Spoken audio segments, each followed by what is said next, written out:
소중한 사연을 나누는 세상만사입니다. 여러분의 이야기가 누군가에게는 위로와 용기가 될 거라 믿습니다.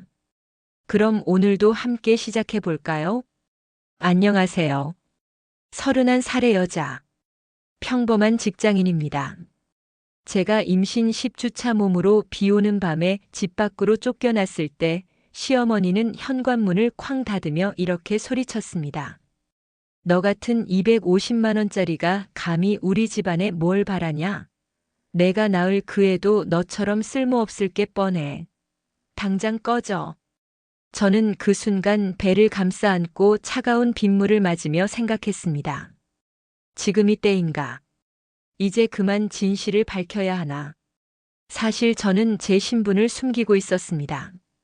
제 아버지는 대한민국 식음료 업계에서 손꼽히는 기업의 회장입니다. 자산만 수천억대. 저는 그 집안의 외동딸입니다. 그런 제가 왜 월급 250만 원짜리 평범한 회사원 행세를 하며 시댁의 구박을 참아냈는지 그 긴 이야기를 지금부터 들려드리려고 합니다. 제 이야기는 3년 전으로 거슬러 올라갑니다. 당시 저는 28살이었고 아버지 회사에서 이사 직함을 달고 있었습니다. 명함 한 장이면 어디서든 환대를 받았죠. 레스토랑 예약은 항상 최고급 룸이었고 백화점에서는 직원들이 줄을 서서 맞이했습니다. 제가 입는 옷 하나, 드는 가방 하나가 수백만 원을 넘었어요. 하지만 저는 늘 의문이었습니다. 사람들이 저를 보는 걸까요? 아니면 제 뒤에 있는 돈을 보는 걸까요? 특히 연애할 때 그 의문은 더 컸습니다. 만나는 남자들마다 처음엔 관심 없는 척하다가도 제 집안 배경을 알고 나면 태도가 180도 달라졌습니다. 갑자기 친절해지고 미래를 이야기하고 결혼을 운운했죠. 문자 답장도 늦게 하던 사람이 갑자기 30초 안에 답장하고 바쁘다던 사람이 갑자기 시간이 생겼다고 했습니다. 제가 25살 때 만났던 남자는 더 노골적이었습니다. 처음 석 달은 정말 순수하게 대해줬어요. 그런데 우연히 제가 아버지 회사 행사에 가는 모습을 봤나 봅니다. 그날 이후로 완전히 달라졌죠. 수아야, 우리 부모님께 인사드리러 갈까? 수아야, 사업 좀 해볼까 하는데 자금이. 수아야, 내 아버지 회사에 취직할 수 있을까? 결국 헤어졌습니다. 그 남자는 마지막에 이렇게 말하더군요.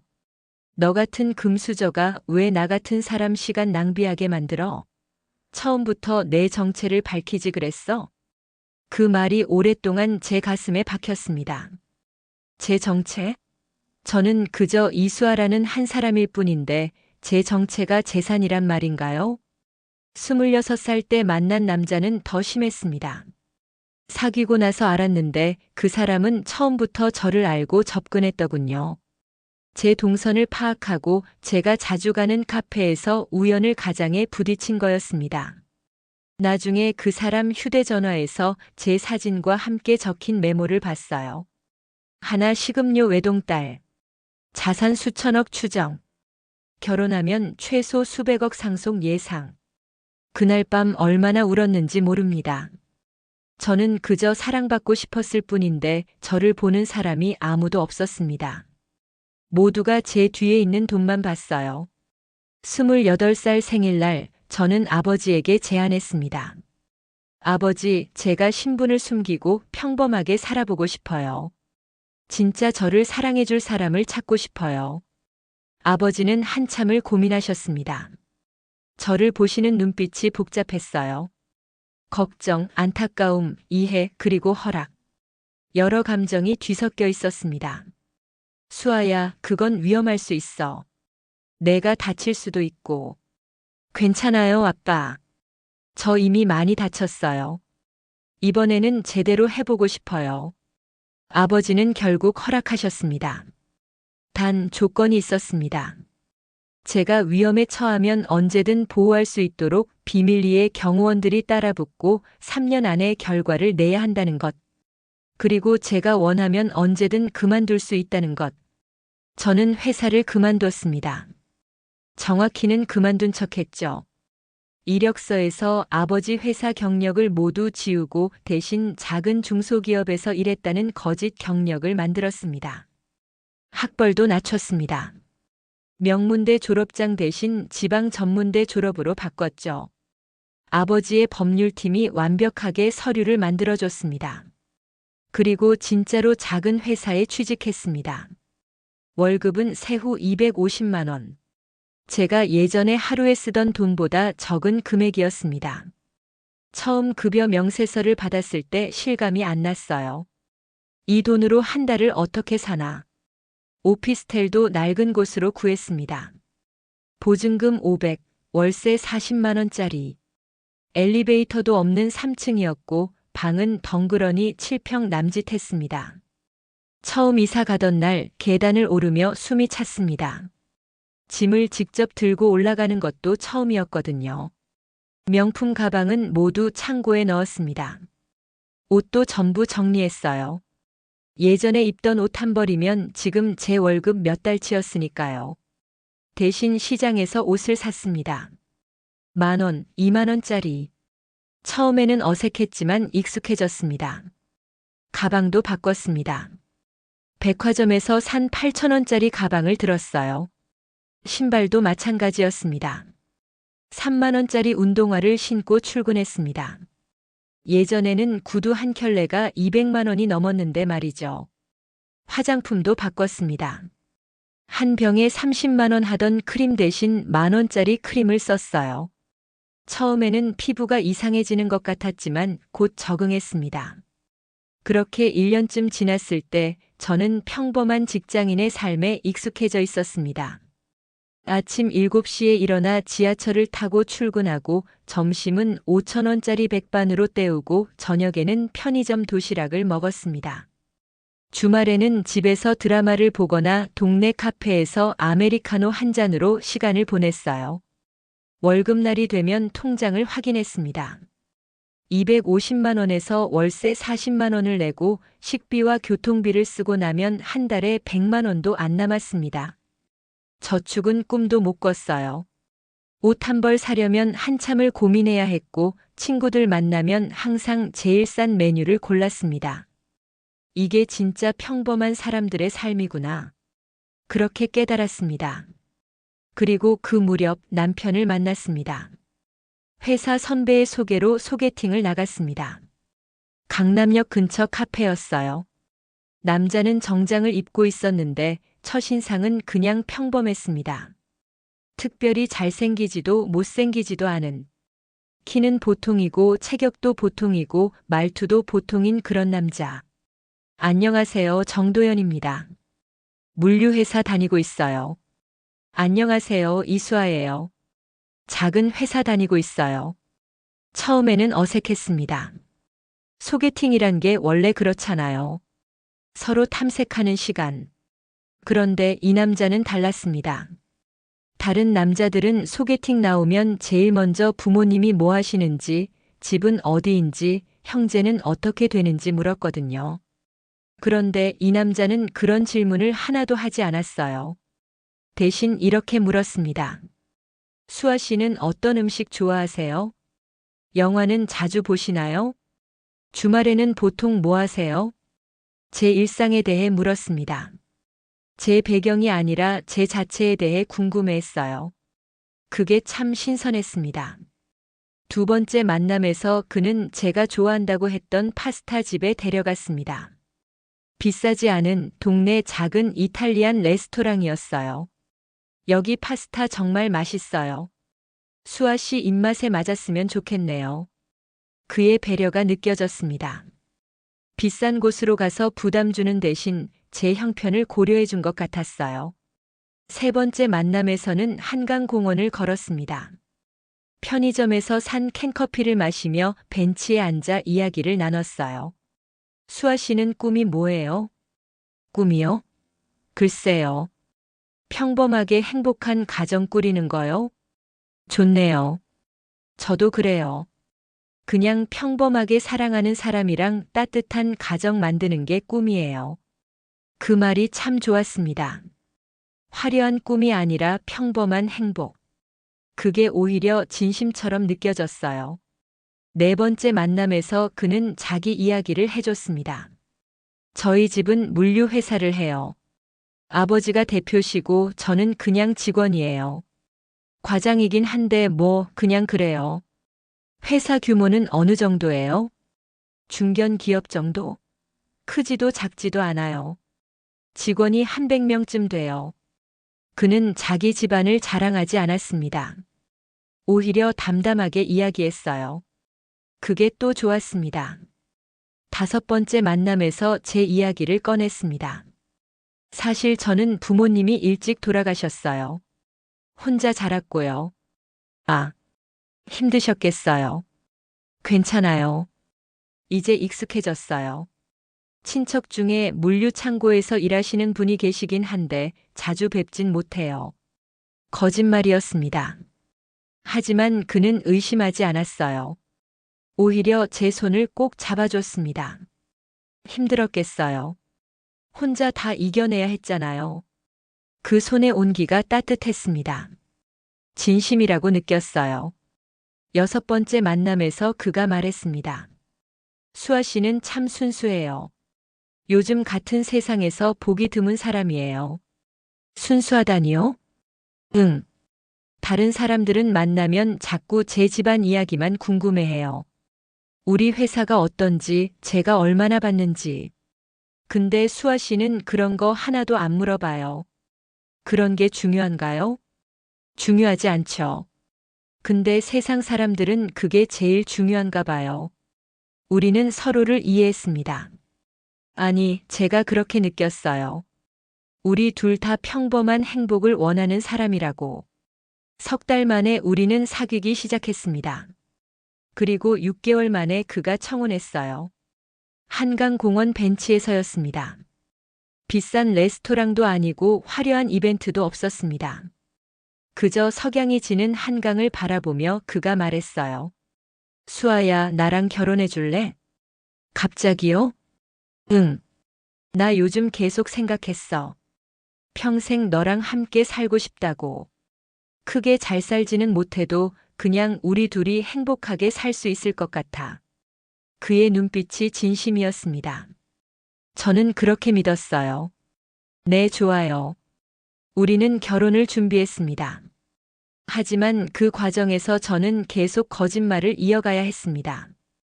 결혼식은 작게 하자고 했습니다. 친척이 별로 없다고 부모님이 안 계시니까 화려하게 할 필요 없다고 둘러댔어요. 신랑 측 하객은 100명이 넘었지만 저는 20명만 초대했습니다. 그마저도 아버지가 고용한 사람들이었죠. 아버지는 오시지 않았습니다. 대신 비서실장이 먼 친척 아저씨 역할로 왔어요. 처음에는 아버지가 오시고 싶어 하셨지만 제가 말렸습니다. 아빠가 오시면 다 들통나요. 경호원들 때문에. 알아. 근데 내 딸 결혼식인데. 괜찮아요. 사진이랑 영상 다 찍어서 보내드릴게요. 아버지는 결국 오시지 않았습니다. 나중에 들었는데 아버지는 그날 회사에서 하루 종일 술만 드셨대요. 결혼식 날 저는 백화점에서 산 50만 원짜리 드레스를 입었습니다. 예전 같으면 수천만 원짜리 드레스를 입었을 텐데. 화장도 직접 했어요.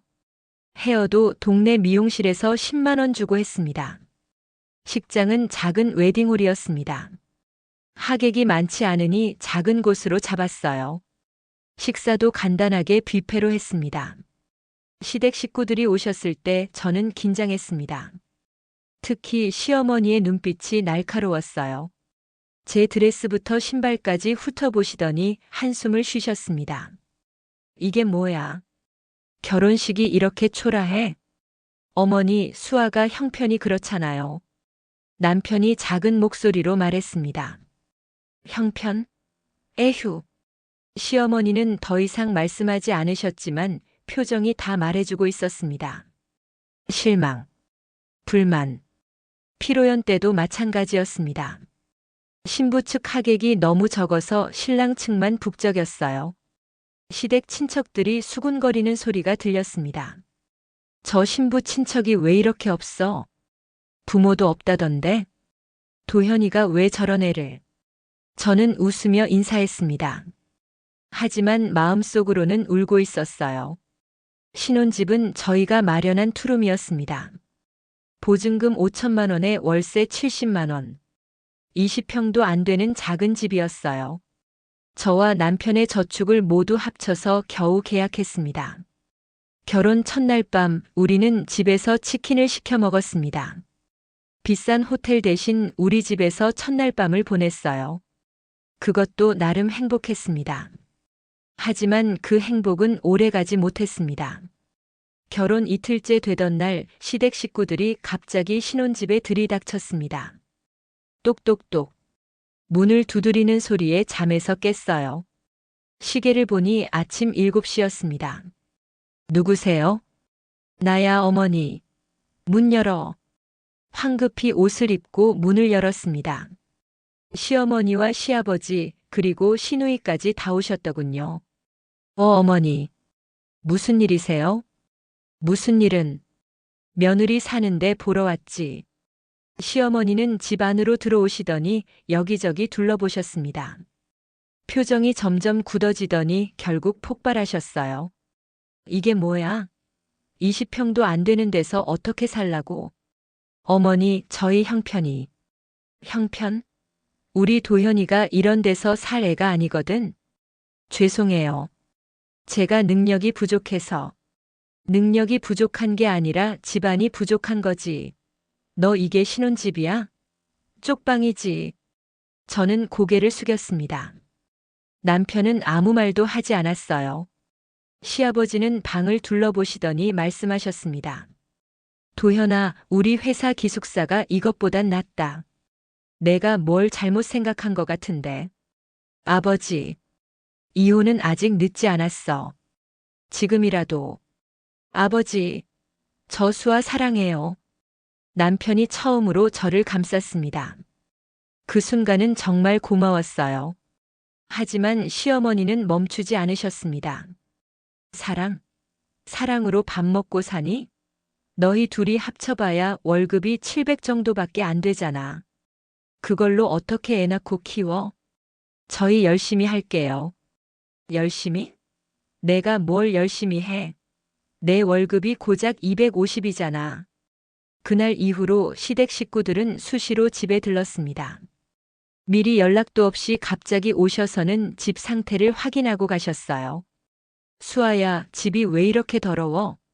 어제 청소했는데. 어제 청소했는데 이 모양이야? 넌 살림도 제대로 못하냐? 죄송해요, 어머니. 주말마다 시댁에 가야 했습니다. 가면 온갖 일을 시키셨어요. 수아야, 설거지 좀 해라. 수아야, 화장실 청소 좀. 수아야, 빨래 걷어서 개어놔. 저는 묵묵히 했습니다. 며느리니까 당연한 거라고 생각했어요. 하지만 시어머니는 늘 불만이었습니다. 너 설거지할 때 물 너무 많이 쓴다. 수도세 내가 낼 거야. 수아야, 빨래 이렇게 개는 게 아니야. 내가 가르쳐 줄게. 음식간이 왜 이래? 내가 요리를 배우긴 한 거야? 저는 참았습니다. 언젠가는 나아지겠지. 시어머니도 마음을 여시겠지. 그렇게 믿었어요. 첫 명절이 다가왔습니다. 추석이었어요. 명절 이틀 전부터 시댁에 가서 음식 준비를 도와야 했습니다. 시어머니와 시누이 그리고 저 이렇게 셋이서 음식을 만들었어요. 아침 6시부터 시작해서 밤 11시까지 일했습니다.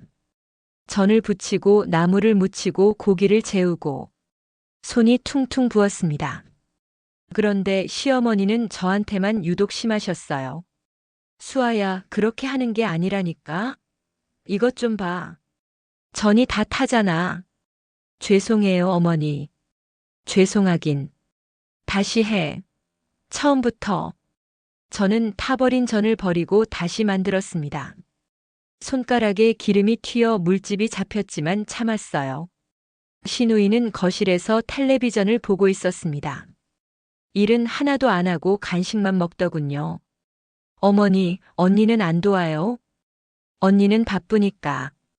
너나 잘해. 명절 당일 친척들이 모였습니다. 시댁 큰 집, 작은 집 식구들이 다 왔어요. 20명이 넘었습니다. 저는 아침부터 상을 차리고 설거지를 하고 음식을 나르느라 정신이 없었습니다. 앉을 틈도 없었어요. 점심때가 되자 모두 둘러앉아 식사를 했습니다. 저만 부엌에서 추가로 음식을 만들고 있었죠. 큰어머니가 물으셨습니다. 명희야, 너희 며느리 어디 갔어? 부엌에서 일하고 있어요. 일?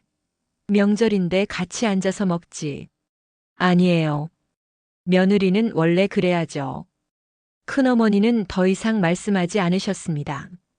저는 부엌에서 혼자 남은 음식으로 식사를 했어요. 식사 후 친척들이 거실에 모였습니다. 저는 설거지를 하고 있었는데 거실에서 제 이야기가 나왔습니다. 도현이 마누라 집안이 어떻게 돼? 부모도 없고 친척도 없대요. 그럼 뭐 해주는 것도 없겠네. 당연하죠. 오히려 우리가 챙겨줘야죠. 에휴, 요즘 세상에 그런 집안이랑 사돈을 맺다니. 그러게요. 우리 도현이가 고집을 부려서 어쩔 수 없었어요. 제 손이 떨렸습니다. 설거지하던 그릇을 떨어뜨릴 뻔했어요. 저녁 때도 마찬가지였습니다. 저는 부엌에서 또 혼자 먹었습니다. 명절이 끝날 때쯤 되니 몸무게가 2kg이나 빠져 있었어요. 집에 돌아와 거울을 봤습니다. 눈밑이 시커멓고 입술이 터져 있었습니다. 손은 온통 상처투성이었고요. 남편에게 말했습니다. 여보, 나 너무 힘들어. 알아. 어머니가 좀 심하시긴 해. 근데 우리 집안이 원래 그래. 며느리한테 좀 엄격하거든. 하지만 조금만 참아. 어머니도 나중에는 마음 풀리실 거야. 하지만 시어머니의 마음은 풀리지 않았습니다. 오히려 더 심해졌어요. 결혼 6개월쯤 됐을 때 시어머니가 저를 부르셨습니다. 수아야, 너 일 그만둘 생각 없어? 네. 왜요? 집안일이나 해. 일하면서 살림까지 하려니까 다 엉망이잖아. 하지만 제가 일을 그만두면 저희 생활비는 우리가 대줄게. 대신 너는 집안일 제대로 해. 그리고 애 빨리 가져. 어머니, 우리 회사가 지금 4세 확장하는 중이야. 근데 내가 아무 도움도 안 되잖아.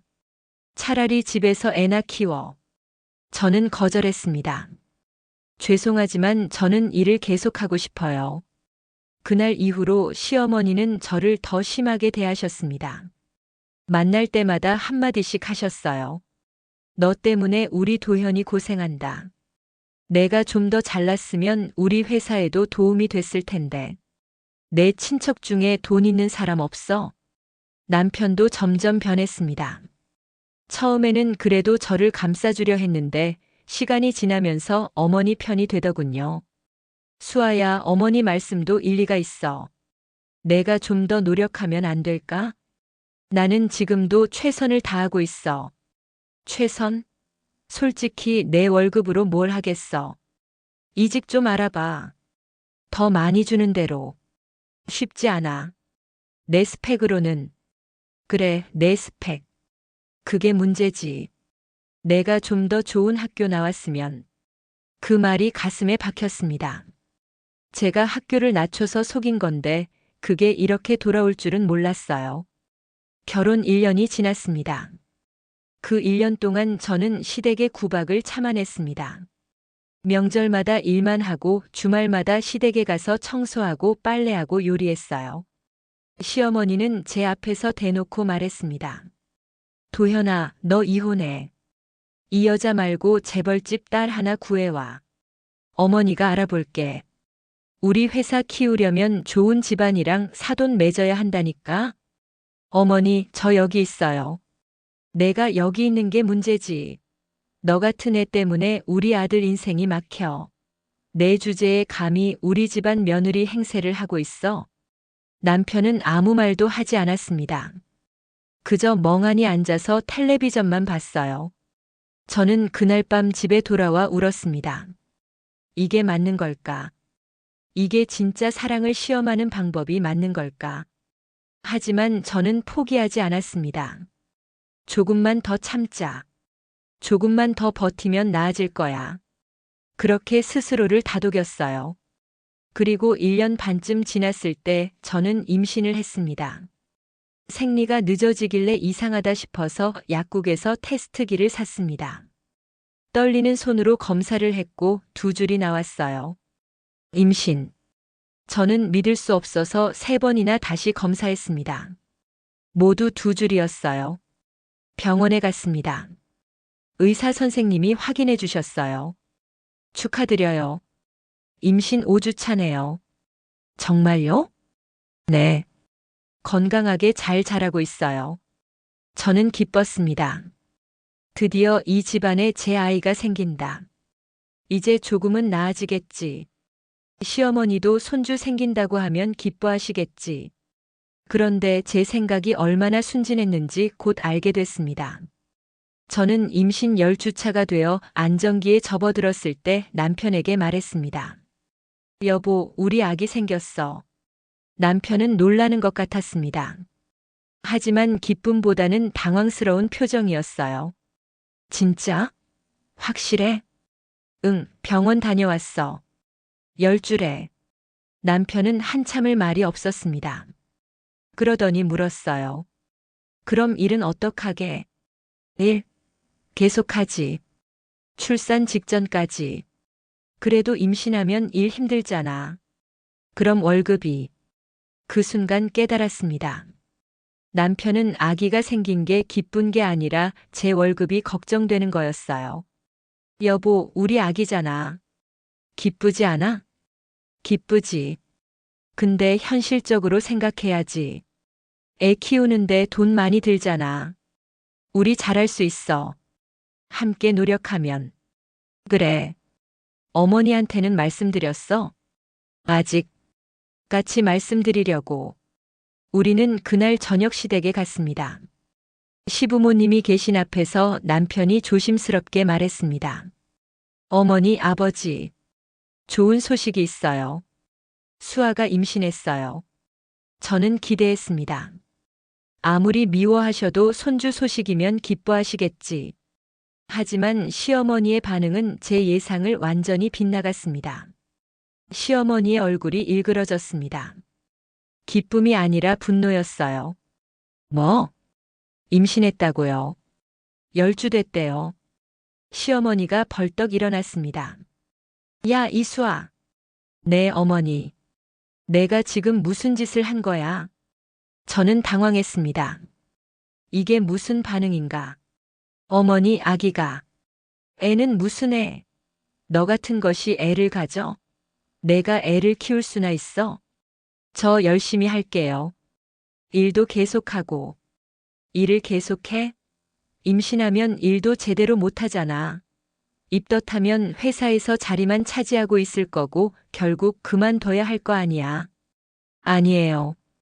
저 출산 직전까지 일할 수 있어요. 출산 직전까지.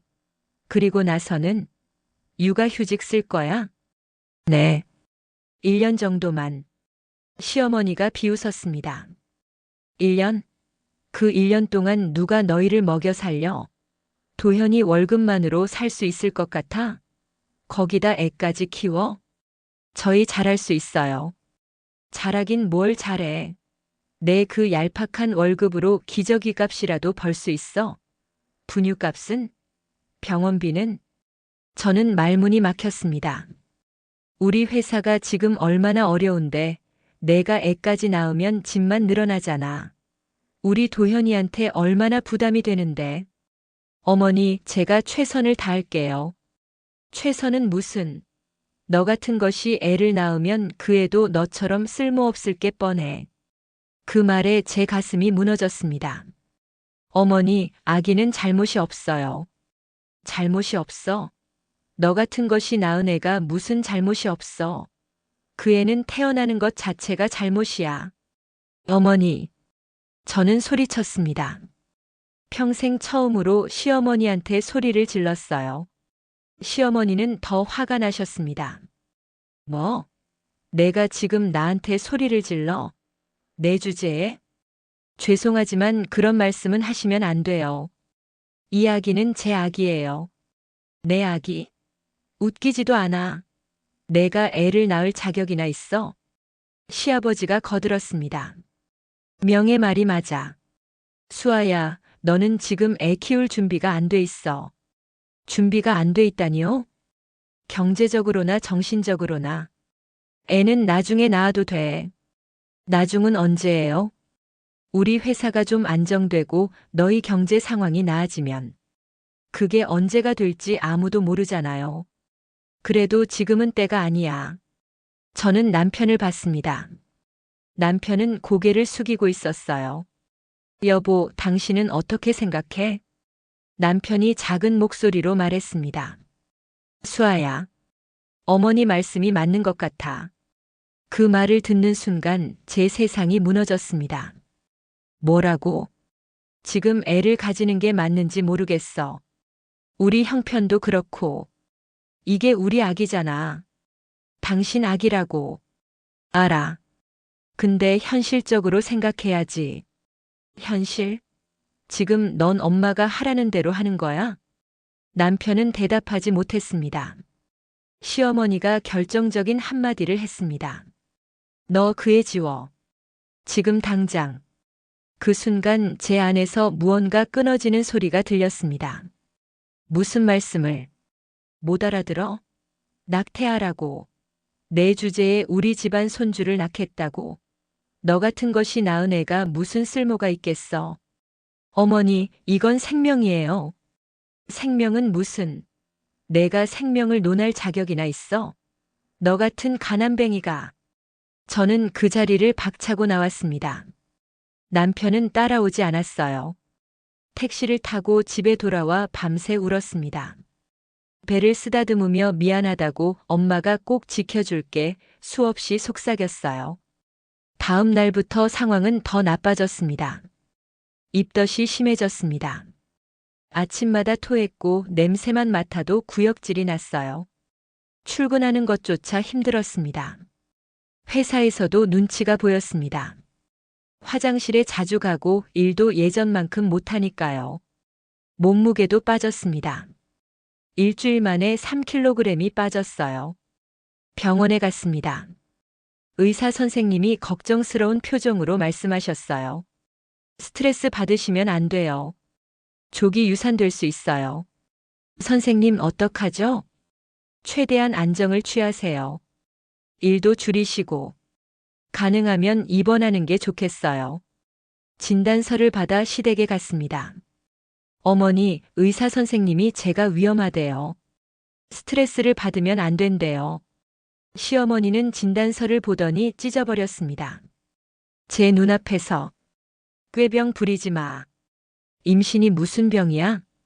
진짜예요. 저 진짜 아파요. 아프긴 뭘 아파. 다른 여자들은 임신하고도 일하는데 너만 유난 떠는 거 아니야? 의사 선생님이 입원하래요. 입원? 돈 낭비하지 마.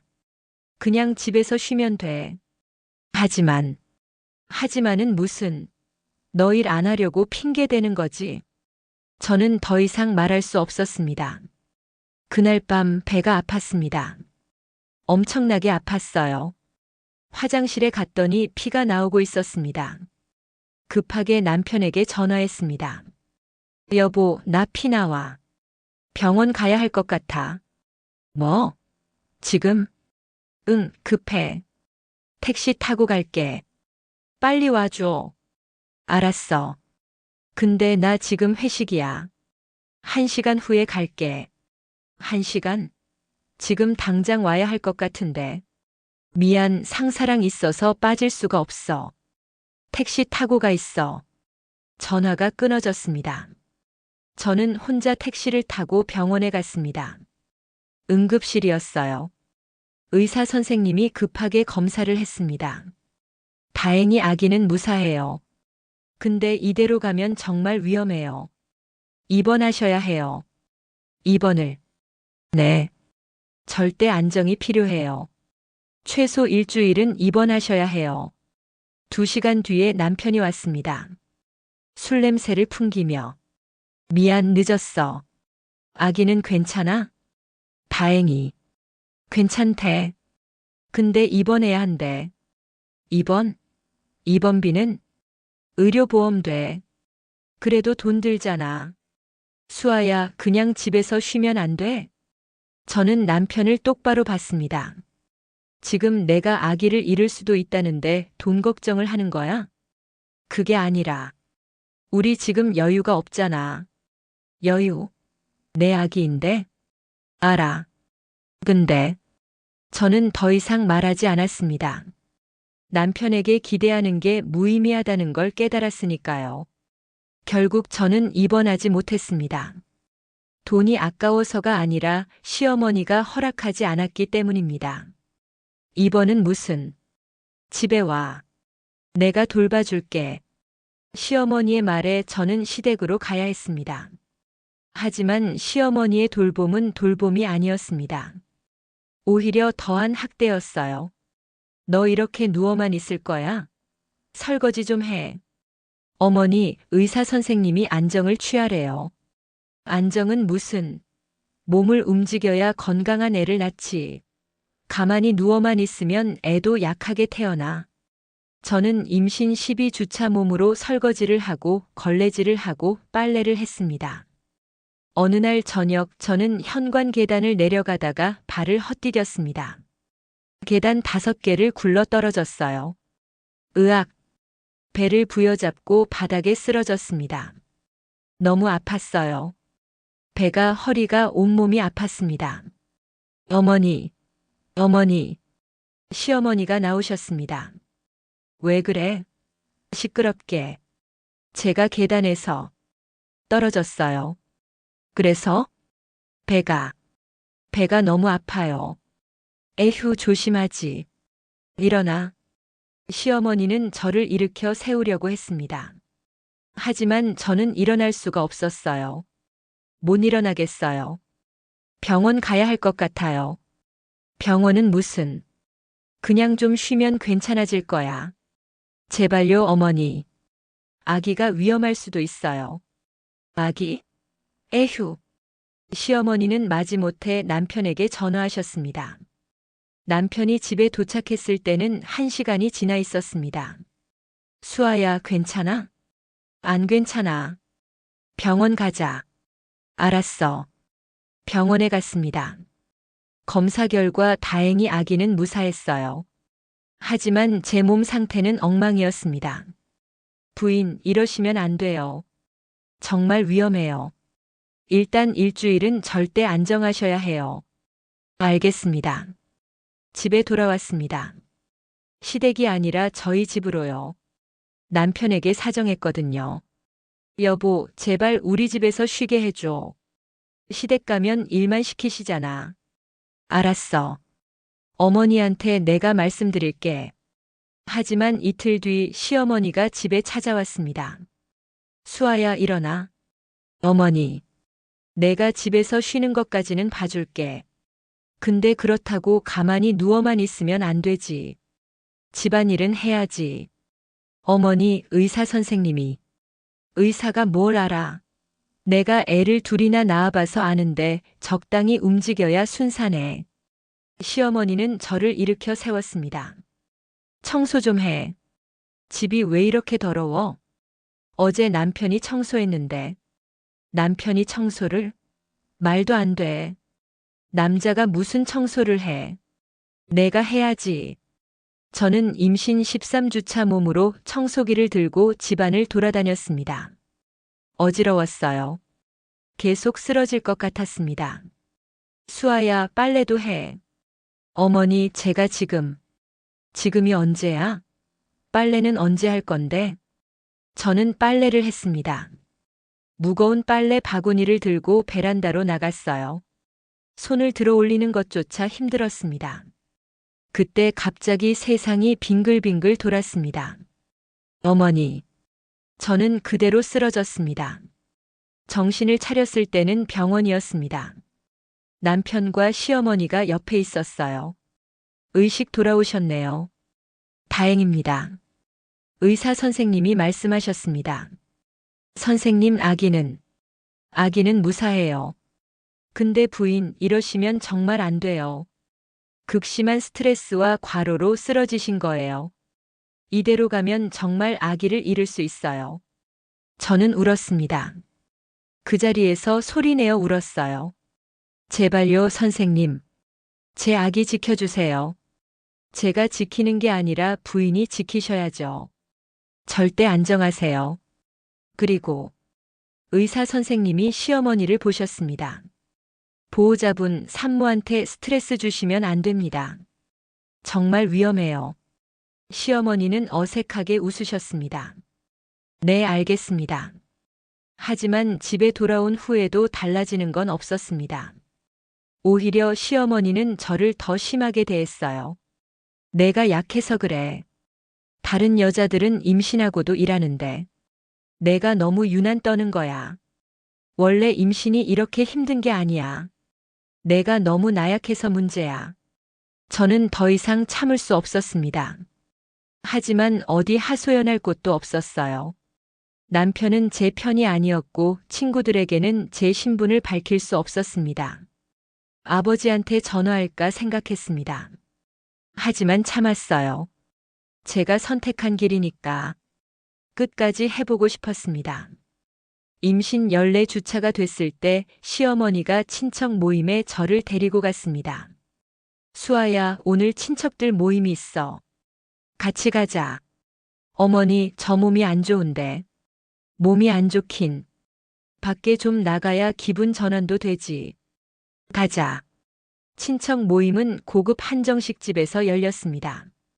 시댁 친척들이 15명쯤 모였어요. 저는 구석에 조용히 앉아 있었습니다. 하지만 친척들의 시선이 느껴졌어요. 저게 도현이 마누라야? 그래. 집안이 별로래. 에휴, 요즘 세상에 그런 집안이랑. 식사 중에 한 친척 어른이 물으셨습니다. 명희야, 며느리 임신했다며? 잘 됐네. 그나저나 며느리 친정은 뭐 하는 집안이야? 시어머니가 대답했습니다. 뭐 하긴. 창고 막일이나 하는 집안이지. 부모도 일찍 돌아가셨대. 아이고, 그럼 뭐 해주는 것도 없겠네. 당연하죠. 오히려 우리가 챙겨줘야죠. 친척들이 웅성거렸습니다. 명희야, 너 왜 그런 집안이랑 사돈을 맺었어? 가람 물류가 요즘 사세 확장하는데 좋은 집안 며느리 얻어서 연줄 만들어야지. 그러게 말이에요. 우리 도현이가 고집을 부려서 어쩔 수 없었어요. 에휴, 아들이 철이 없네. 결혼은 사랑만으로 하는 게 아닌데. 맞아요. 특히 우리 같은 사업하는 집안은 더 그렇죠. 저는 그 자리에서 참았습니다. 웃으며 참았어요. 하지만 속으로는 무너지고 있었습니다. 식사가 끝나고 집에 돌아왔을 때 시어머니가 말했습니다. 수아야, 내가 오늘 창피했어. 내 때문에. 죄송해요, 어머니. 죄송하긴. 너 같은 것 때문에 우리 집안 체면이 말이 아니야. 친척들이 다 수군거리더라. 제가 잘못했어요. 잘못했으면 고쳐야지. 근데 넌 고칠 수가 없잖아. 내 집안 배경은 바뀌지 않으니까. 어머니, 내가 애를 낳으면 어떡하겠어? 그 애도 너처럼 쓸모없을 텐데. 어머니, 아기는 잘못이 없어요. 잘못이 없어? 너 같은 것이 낳은 애가 무슨 잘못이 없어. 그 애는 태어나는 것 자체가 잘못이야. 그 말을 듣는 순간 저는 무너졌습니다. 완전히. 어머니, 제발 그런 말씀 하지 마세요. 왜? 사실이잖아. 너 같은 가난뱅이가 우리 집안 손주를 낳겠다고. 웃기지도 않아. 제발. 제발요. 저는 바닥에 주저앉아 울었습니다. 그때 남편이 들어왔어요. 어머니, 무슨 일이에요? 도현아, 너 이 여자 때문에 인생 망치고 싶어? 지금이라도 늦지 않았어. 이혼해. 어머니, 이혼하라니까. 그리고 제대로 된 집안 딸 만나. 어머니가 좋은데 알아봐 줄게. 재벌집 딸도 소개해 줄 수 있어. 남편은 저를 보지 않았습니다. 그리고 한참 후에 작은 목소리로 말했습니다. 알았어요, 어머니. 그 말을 듣는 순간 제 심장이 멈추는 것 같았습니다. 뭐라고? 수아야, 미안해. 근데 어머니 말씀이 맞는 것 같아. 우리 이혼하자. 여보, 너랑 결혼한 건 내 실수였어. 솔직히 너는 내 레벨이 아니야. 남편의 입에서 나오는 말들이 저를 찔렀습니다. 하나하나가 칼날 같았어요. 내가 뭘 생각하고 너 같은 애랑 결혼했는지 모르겠어. 나는 더 좋은 여자를 만날 수 있어. 재벌집 딸도 만날 수 있다고. 여보, 우리 아기는. 그 애? 그 애가 뭔데? 너 같은 것이 낳을 애가 내 자식이라고. 당신 아기잖아. 내 아기. 아니야. 그 애는 내 아기야. 나는 내가 낳을 애를 원하지 않아. 시어머니가 거들었습니다. 그래, 도현아, 잘 생각했다. 수아야, 너 당장 짐 싸. 오늘 중으로 나가. 어머니, 제발요. 저 갈 데가 없어요. 갈 데가 없어? 내 친척한테 가든지, 창고에 가서 살든지. 어머니, 제발요. 제가 잘못했어요. 제가 더 잘할게요. 저는 무릎을 꿇었습니다. 임신한 몸으로 바닥에 무릎을 꿇고 빌었어요. 어머니, 제발요. 아기만 생각해 주세요. 제가 정말 잘못했어요. 제가 더 잘할게요. 집안일도 더 열심히 할게요. 일도 더 열심히 해서 월급도 더 받을게요. 제발요. 더 잘하긴. 너 같은 것이 뭘 더 잘해. 넌 태어난 것 자체가 잘못이야. 그때 시아버지가 들어왔습니다. 저는 시아버지한테 매달렸어요. 아버지, 제발요. 저 좀 도와주세요. 제발요. 하지만 시아버지는 고개를 돌렸습니다. 명의 말이 맞아. 넌 우리 집안에 맞지 않아. 이혼하는 게 서로한테 좋을 거야. 아버지, 우리 회사가 지금 어려워. 좋은 집안이랑 연줄 만들어야 하는데 넌 도움이 안 돼. 그날 밤 비가 내렸습니다. 억수같이 쏟아지는 비. 시어머니는 제 짐을 현관에 내던졌습니다. 제 옷가지들이 빗물에 젖었어요. 나가. 당장 나가. 어머니, 제발. 비가 이렇게 오는데. 비가 오든 눈이 오든 나는 상관없어. 내가 여기 있으면 우리 집안이 망해. 어머니. 제발은 무슨. 내가 우리 집안에 들어온 게 재앙이야. 내 뱃속에 그 애도 재앙이고. 어머니, 이건 사람이 할 짓이 아니에요. 사람? 너 같은 게 사람이야? 너는 거지지. 남편은 방에서 나오지도 않았습니다. 문틈으로 보니 헤드폰을 끼고 게임을 하고 있더군요. 저는 배를 감싸고 현관 밖으로 나갔습니다. 비가 쏟아지고 있었어요. 온몸이 젖었습니다. 문이 쾅 닫혔습니다. 저는 멍하니 서 있었습니다. 어디로 가야 하지? 무엇을 해야 하지? 그때 깨달았습니다. 이제 끝이구나. 더 이상 참을 수 없구나. 저는 떨리는 손으로 휴대전화를 꺼냈습니다. 그리고 전화를 걸었습니다. 오랜만에, 1년 반 만에. 아빠, 아버지의 목소리가 들렸습니다. 수아야? 무슨 일이야? 이 밤에. 아빠, 나 이제 그만하고 싶어. 뭐? 무슨 소리야? 아빠가 말했잖아. 3년 안에 결과를 내라고. 나 결과 냈어. 진짜 사랑은 없어. 다들 돈만 보더라. 수아야, 지금 어디 있어? 시댁이었는데. 쫓겨났어. 비 맞고 서 있어. 임신한 몸으로. 전화기 너머로 아버지의 숨소리가 거칠어졌습니다. 분노가 느껴졌어요. 주소 보내. 지금 당장 간다. 아빠. 지금 당장. 저는 주소를 보냈습니다. 10분 뒤 검은 차 5대가 도착했습니다. 차에서 사람들이 우르르 내렸어요. 정장을 입은 사람들, 경호원들. 그리고 아버지가 차에서 내리셨습니다. 오랜만에 보는 아버지는 제가 기억하던 것보다 훨씬 무서워 보였습니다. 얼굴에 분노가 가득했어요. 아빠. 아버지는 달려와 저를 꼭 안아주셨습니다. 그 품이 너무 따뜻했습니다. 미안하다. 아빠가 미안해. 내가 너한테 이런 짓을 시켰구나. 아빠, 나 괜찮아. 아빠 옷 다 젖어.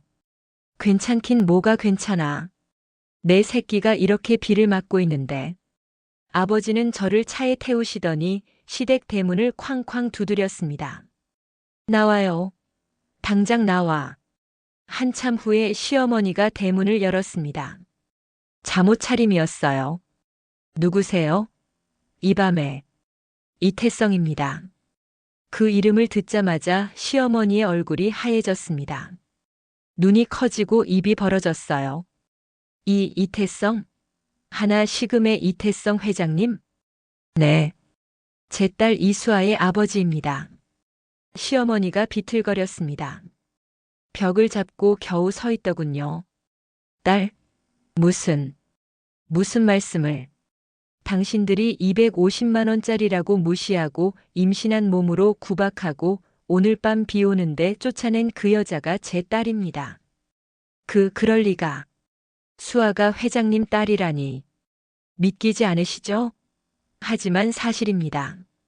제 딸이 신분을 숨기고 평범하게 살았던 이유는 진짜 사랑을 찾기 위해서였습니다.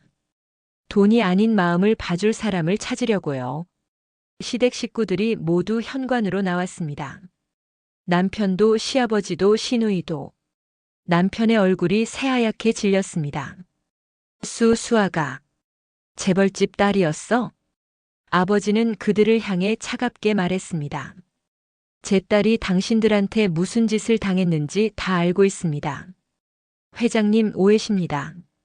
저희가. 오해가 아닙니다. 증거 다 있어요. 아버지는 경호원에게 신호를 보냈습니다. 경호원이 태블릿을 꺼내 들었어요. 제 딸 옆에는 항상 경호원이 있었거든요. 녹음도 다 돼 있고 영상도 다 있습니다. 당신들이 제 딸한테 한 모든 말, 모든 행동이 기록돼 있습니다. 태블릿 화면에서 시어머니의 목소리가 흘러나왔습니다. 너 같은 250만 원짜리가 감히. 그 애는 태어나는 것 자체가 잘못이야. 너는 거지야. 시어머니가 무릎을 꿇었습니다. 비에 젖은 땅에 무릎을 꿇고 빌었어요. 죄송합니다. 저희가 잘못했습니다. 제발 용서해 주십시오. 용서요? 아버지의 목소리는 얼음장처럼 차가웠습니다. 제 딸한테 그렇게 하고도 용서를 바라십니까? 임신한 제 딸을 구박하고 낙태하라고 강요하고 비 오는 밤에 쫓아내고.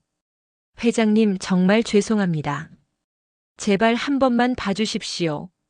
봐주라고요? 제 딸이 당신한테 빌 때는 봐주셨습니까? 시아버지가 앞으로 나왔습니다. 회장님 제발 한 번만 기회를 주십시오. 저희가 정말 잘못했습니다. 보상하겠습니다. 뭐든 하겠습니다. 보상? 돈으로 보상할 수 있는 게 아닙니다. 제 딸이 받은 상처는 돈으로 치유되지 않습니다. 그래도 제발. 당신네 회사 가란 물류 내일부터 우리 회사랑 거래하는 모든 업체가 계약 끊을 겁니다. 회장님 그건. 그리고 우리 법무팀에서 당신네 회사 세무조사 자료를 국세청에 넘겼습니다. 탈세 혐의 충분하더군요. 시아버지의 얼굴이 흑빛이 됐습니다. 회장님 제발요. 그러시면 저희 회사가 망하죠. 당연히 망해야죠. 제 딸한테 그렇게 한 대가입니다. 남편이 앞으로 나왔습니다.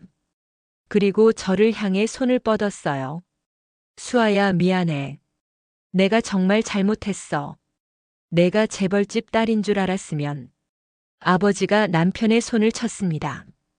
내 딸한테 손대지 마시오. 하지만 당신은 지금도 모르는군요. 자기가 왜 잘못했는지. 제가 수아한테 못되게 군 건 인정해요. 근데 다시 한 번만 못되게 군 게 아니라 학대한 겁니다. 임신한 아내를 학대했어요. 그리고 지금도 당신은 제 딸이 재벌집 딸이어서 후회하는 거지, 사람으로서 잘못한 걸 후회하는 게 아니지 않습니까? 남편은 아무 말도 하지 못했습니다. 아버지는 시댁 식구들을 향해 마지막 말을 했습니다. 앞으로 제 딸한테 절대 연락하지 마십시오. 접근도 하지 마시고, 만약 한 번이라도 제 딸을 괴롭히면 저는 당신들을 완전히 파멸시키겠습니다. 사회에서 매장시키겠습니다. 회장님, 이건 경고가 아니라 약속입니다. 아버지는 저를 데리고 차에 탔습니다. 차가 출발하면서 저는 뒤를 돌아봤어요. 시댁 식구들이 빗속에 무릎 꿇고 있었습니다. 울며 빌고 있었어요. 차 안에서 저는 아버지 품에 안겨 울었습니다. 아빠, 미안해. 내가 잘못 판단했어. 아니야. 내 잘못이 아니야. 세상이 잘못된 거지. 나는 진짜 사랑이 있을 거라고 믿었어. 근데, 알아. 아빠도 알아. 너무 힘들었지? 응. 정말 힘들었어. 아버지는 저를 쓰다듬어 주셨습니다. 이제 다 끝났어. 아빠가 지켜줄게. 너랑 내 아기 모두. 병원으로 갔습니다. 정밀 검사를 받았어요. 다행히 아기는 건강했습니다. 태아는 건강합니다. 근데 산모 컨디션이 안 좋으시네요. 한동안 입원하시는 게 좋겠어요. 알겠습니다. 저는 입원했습니다. 최고급 병실이었어요. 오랜만에 편안한 침대에 누웠습니다. 아버지는 매일 병문안을 오셨습니다. 제가 좋아하는 음식을 사오시고 책도 읽어주시고 그냥 옆에 앉아 계셨어요. 아빠, 회사는 괜찮아? 응. 부회장이랑 전무들이 잘하고 있어. 걱정 마. 가람 물류는 어떻게 됐어? 알고 싶어? 응. 이틀 만에 부도 났어. 모든 거래처가 계약 끊었고 세무조사에서 탈세 혐의가 드러났어. 정도연 아버지는 구속됐고 저는 복잡한 심정이었습니다. 내가 너무 한 건 아닐까? 아니야. 그들이 자초한 일이야. 내가 누구든 간에 임신한 며느리를 그렇게 대하면 안 되는 거야. 그래도 수아야, 내 마음이 착한 건 알아. 근데 그 사람들은 용서받을 자격이 없어. 그들은 너한테 사과한 게 아니라 내 재산에 사과한 거야. 맞는 말이었습니다. 일주일 뒤 이혼 서류가 도착했습니다. 아버지의 변호사가 처리했어요. 모든 게 정리됐습니다. 위자료와 손해배상금 합쳐서 3억입니다. 3억이나요? 적은 금액입니다. 사실 더 받을 수 있었는데 변호사님이 빨리 정리하는 게 좋겠다고 하셔서요. 고맙습니다. 이혼은 순식간에 성립됐습니다. 한 달 뒤 퇴원했습니다. 아버지 집으로 돌아갔어요. 오랜만에 보는 제 방은 그대로였습니다. 아빠, 내 방 그대로 놔뒀구나. 당연하지. 너 언제든 돌아올 수 있게. 저는 아버지 품에 안겨 또 울었습니다. 그 후로 석 달이 지났습니다. 임신 27주차. 배가 많이 불렀어요. 아기가 자주 움직였습니다. 어느 날 뉴스를 봤습니다. 가람물류 관련 기사였어요. 가람물류 파산 신청. 대표 구속에 회사 문 닫아. 기사를 읽었습니다. 정도현 씨는 해고되어 일용직을 전전하고 박명애 씨는 식당에서 설거지 일을 한다고 했습니다. 저는 복잡한 마음이었습니다. 불쌍한가요? 아니요. 그들은 자기가 뿌린 대로 거둔 것뿐입니다. 그들이 저를 250만 원으로 판단했을 때 그들은 이미 선택한 겁니다. 돈이 사람보다 중요하다고. 그 선택의 대가를 치르는 것뿐이에요. 임신 38주차에 진통이 왔습니다. 병원에 급하게 갔어요. 산모님 곧 태어날 것 같네요. 10시간의 진통 끝에 아기가 태어났습니다. 건강한 사내 아이였어요. 축하드립니다. 3.2kg 건강한 남자아이입니다. 아기를 처음 안았을 때의 그 느낌을 잊을 수 없습니다. 따뜻하고 부드럽고 소중한 우리 아기. 엄마가 지켜줄게. 누구도 너를 함부로 대하지 못하게 할게. 아버지가 손주를 안고 우셨습니다. 수아야, 내가 고생 많았다. 이제 다 끝났어. 아빠 고마워. 아빠가 아니었으면 나. 됐어. 이제 다 지나간 일이야. 앞으로만 보자. 지금 제 아들은 돌이 지났습니다. 건강하게 잘 자라고 있어요. 저는 아버지 회사로 돌아갔습니다. 이사 직함을 다시 받았고 이제는 신분을 숨기지 않습니다. 가끔 소식을 듣습니다. 전 남편 정도현 씨는 아직도 일용직을 전전한답니다. 결혼은 못하고 혼자 산대요. 전 시어머니 박명희 씨는 식당 일을 그만두고 지금은 요양병원에 계신답니다. 스트레스로 정신이 많이 안 좋아지셨대요. 그들이 불쌍한가요? 아니요. 전혀 불쌍하지 않습니다. 그들은 선택했습니다. 사람을 돈으로 판단하고 약한 사람을 짓밟고 임신한 며느리를 비 오는 밤에 쫓아내는 것을. 그들은 지금 그 선택의 결과를 살고 있는 것뿐입니다. 제가 이 이야기를 하는 이유는 복수가 시원했다거나 그런 게 아닙니다. 여러분께 말씀드리고 싶은 게 있어서입니다. 사람을 판단할 때 겉으로 보이는 것만 보지 마세요.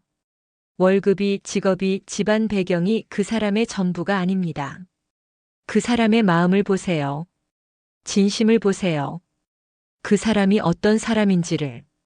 제 전 시댁은 저를 250만 원으로 판단했습니다. 그리고 그 판단이 그들의 인생을 파멸시켰습니다. 만약 그들이 저를 한 사람으로 봤다면 어땠을까요? 만약 그들이 제 월급이 아니라 제 마음을 봤다면? 만약 그들이 진심으로 저를 가족으로 받아들였다면? 지금쯤 그들은 손주를 안고 행복하게 살고 있었을 겁니다. 회사도 잘 운영하고 있었을 거예요. 아들도 좋은 아내와 행복하게 살고 있었겠죠. 하지만 그들은 다른 선택을 했습니다. 그리고 그 대가를 치르고 있습니다. 얼마 전 남편한테서 편지가 왔습니다. 손으로 쓴 긴 편지였어요. 수아야, 나는 매일 후회하며 살고 있어. 내가 얼마나 소중한 사람이었는지 이제 알았어. 내가 재벌집 딸이어서가 아니라 내가 얼마나 착하고 따뜻한 사람이었는지. 내가 그걸 알아봤어야 했는데. 어머니 말만 듣고 너를 함부로 대한 내가 정말 후회돼. 우리 아이 얼굴이라도 볼 수 있을까? 나도 아버지인데. 저는 그 편지를 읽고 찢어버렸습니다. 아버지가 물으셨어요. 답장 안 해? 아니요. 할 말이 없어요. 그래. 내 선택을 존중할게. 사실 저는 그 사람이 진심으로 후회하는지조차 의심스럽습니다. 정말 저라는 사람을 후회하는 걸까요? 아니면 잃어버린 재산을 후회하는 걸까요? 어쩌면 둘 다일 수도 있죠. 하지만 이제 그건 중요하지 않습니다. 저는 이미 다른 삶을 살고 있으니까요. 제 아들 이준서는 지금 돌이 지나 걸음마를 배우고 있습니다. 아빠를 닮아 똘똘하고 건강하게 자라고 있어요. 할아버지는 손주 바보가 되셨습니다. 회의 중에도 손주 사진을 보시고 퇴근하면 제일 먼저 손주를 찾으세요. 우리 준서 오늘도 예쁘네. 할아버지 닮아서 잘생겼어.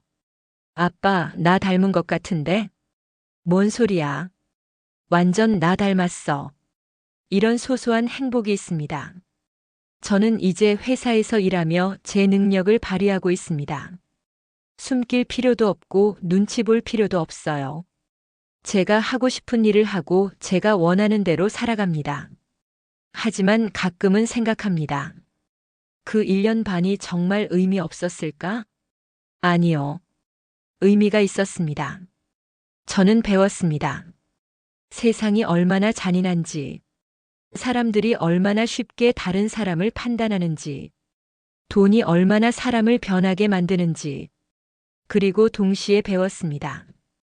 진짜 사랑이 무엇인지, 아버지의 사랑이 얼마나 큰지, 가족이 얼마나 소중한지, 제가 만약 신분을 숨기지 않고 살았다면 저는 평생 의심했을 겁니다. 사람들이 저를 사랑하는 건지, 제 돈을 사랑하는 건지. 하지만 이제 저는 압니다. 대부분의 사람들은 돈을 봅니다. 진짜 사람을 보는 사람은 드물어요. 그렇다고 제가 사람을 불신하게 된 건 아닙니다. 오히려 더 신중해졌어요. 사람을 제대로 볼 줄 알게 됐습니다. 요즘 저는 회사에서 채용 면접을 자주 봅니다. 그때마다 지원자들을 볼 때 이력서만 보지 않으려고 노력해요. 학벌, 경력, 스펙. 그것들도 중요하지만 그게 전부는 아니니까요. 저는 그 사람의 눈을 봅니다. 말투를 봅니다. 태도를 봅니다. 다른 사람을 대하는 방식을 봅니다. 그래서 가끔은 스펙이 부족해도 사람 됨됨이가 좋으면 뽑습니다. 아버지는 처음에 걱정하셨어요. 수아야, 그래도 업무 능력이 있어야지. 능력은 가르칠 수 있어요. 근데 인성은 가르칠 수 없어요. 그건 그렇긴 한데. 아빠, 나도 경험했잖아요. 스펙 좋은 사람이 꼭 좋은 사람은 아니라는 거. 아버지는 결국 제 방식을 존중해 주셨습니다. 그리고 신기하게도 제가 뽑은 사람들이 회사에서 잘하고 있어요. 열심히 일하고 동료들과 잘 지내고 회사에 대한 충성심도 높습니다. 어떤 직원은 이렇게 말했어요. 이사님, 제가 여기 입사할 수 있었던 건 기적이에요. 다른 회사는 제 학벌 때문에 서류에서 다 떨어졌거든요. 근데 이사님은 저를 봐주셨어요. 평생 은혜 잊지 않겠습니다. 그 말을 들으니 뭉클했습니다. 누군가에게 기회를 준다는 것, 그 사람의 가능성을 믿어준다는 것, 그게 얼마나 큰 의미인지 저는 알고 있으니까요. 저도 그런 기회를 받고 싶었습니다. 제 집안 배경이 아니라 저 자체로 인정받고 싶었어요.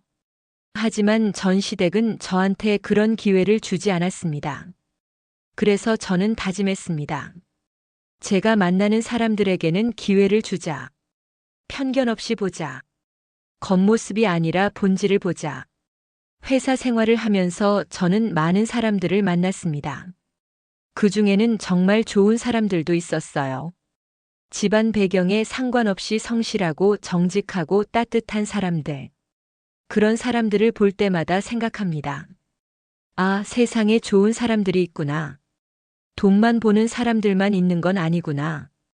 그래서 저는 아직 희망을 버리지 않았습니다. 언젠가 다시 사랑할 수 있을 거라는 희망. 아버지가 가끔 물으십니다. 수아야, 재혼 생각 없어? 아직은요. 준서한테 아빠가 필요하지 않을까? 할아버지가 아빠 역할 잘하고 계시잖아요.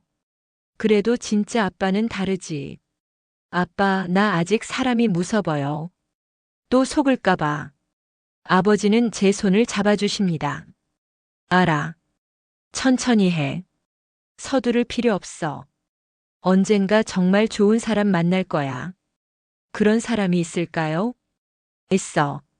세상에는 좋은 사람들도 많아. 내가 나쁜 사람들만 먼저 만난 거지. 저는 그 말을 믿고 싶습니다. 하지만 아직은 확신이 서지 않아요. 회사에서 몇 번 소개팅 제안이 들어왔습니다. 다들 좋은 조건의 남자들이었어요. 의사, 변호사, 대기업 임원. 하지만 저는 다 거절했습니다. 왜냐하면 그들은 제 조건을 먼저 봤거든요. 하나 시금 이사, 이태성 회장의 외동딸, 자산 수천억대 상속녀. 그들이 저를 보는 게 아니라 제 재산을 본다는 걸 알 수 있었어요. 눈빛이 달랐습니다. 말투가 달랐어요. 태도가 달랐습니다. 언젠가 한 남자가 소개팅 자리에서 이렇게 말했습니다. 수아 씨, 우리 잘 맞는 것 같은데요? 저도 사업하는 집안이라 이해가 잘 될 것 같아요. 우리 집안이랑 수아 씨 집안이랑 합치면 시너지가 엄청날 것 같은데? 시너지. 그 단어를 듣는 순간 저는 자리에서 일어났습니다. 죄송하지만 저는 시너지를 만들 결혼 상대를 찾는 게 아니에요. 아, 그게 아니라. 제 집안이 아니라 저를 봐주세요. 저도 한 사람이에요. 그 이후로 소개팅 제안이 와도 거절합니다. 아직은 때가 아닌 것 같아요. 하지만 저는 희망을 버리지 않았습니다. 언젠가는 저를 진짜로 사랑해줄 사람이 나타날 거라고. 제 재산이 아니라 저 자체를 사랑해줄 사람이. 그때까지 저는 기다릴 겁니다. 혼자서도 충분히 행복하게 살 수 있으니까요. 제 아들과 아버지와 함께. 요즘 제가 제일 행복한 순간은 퇴근해서 집에 갔을 때입니다. 현관문을 열면 아들이 뛰어와요. 엄마. 통통한 다리로 아장아장 걸어오는 모습이 세상에서 제일 예쁩니다. 아들을 안아 올리면 아버지가 웃으며 말씀하세요. 우리 준서가 엄마 기다렸어. 하루 종일 엄마 엄마 하더라. 우리 아가 엄마 보고 싶었어? 엄마. 아들의 웃음소리. 그것이 제 인생에서 가장 큰 행복입니다. 저녁을 먹고 아들을 재울 때 저는 동화책을 읽어줍니다. 아들은 제 무릎에 앉아 책을 봐요. 엄마, 또. 벌써 세 번째인데? 엄마, 또. 저는 웃으며 같은 이야기를 또 읽어줍니다. 이 순간이 너무 행복해서 시간이 멈췄으면 좋겠다고 생각해요. 아들을 재우고 나면 저는 발코니에 나가 밤하늘을 봅니다. 서울 하늘은 별이 잘 안 보이지만 그래도 가끔 반짝이는 별이 보여요. 그럴 때마다 생각합니다. 저 별들처럼 제 인생에도 반짝이는 순간들이 올 거라고. 어둠 속에서도 빛나는 순간들이 있을 거라고. 1년 반 전에 그 어두운 시간들도 지나갔습니다. 그러니 앞으로의 어둠도 지나갈 거예요. 그리고 언젠가는 밝은 날들이 올 겁니다. 가끔 궁금합니다. 전 남편과 시댁 식구들은 지금 뭘 하고 있을까? 어떻게 살고 있을까? 하지만 더 이상 알고 싶지 않습니다. 그들의 삶은 그들의 것이고 제 삶은 제 것이니까요. 다만 한 가지는 바랍니다. 그들이 진심으로 반성했으면 좋겠어요. 자기들이 한 행동이 얼마나 잘못됐는지 깨달았으면 좋겠습니다. 제가 재벌집 딸이어서 잘못한 게 아니에요. 사람을 함부로 대해서 잘못한 겁니다. 약한 사람을 짓밟아서 잘못한 거예요. 만약 제가 정말 평범한 집안 출신이었다면 어땠을까요? 보복할 힘도 없고 되돌릴 방법도 없었다면 그냥 평생 그 상처를 안고 살아야 했겠죠. 아무도 제 편이 되어주지 않는 세상에서 혼자 아이를 키우며 힘들게 살아야 했을 거예요. 세상에는 그런 사람들이 많습니다. 저처럼 시댁의 구박을 받지만 보복할 힘이 없는 사람들. 목소리를 낼 수 없는 사람들. 그래서 저는 이 이야기를 합니다. 그 사람들을 대신해서 여러분 주변에 약한 사람이 있다면 함부로 대하지 마세요. 그 사람도 누군가의 소중한 가족입니다. 누군가의 딸이고 누군가의 어머니예요. 겉으로 보이는 것이 전부가 아닙니다.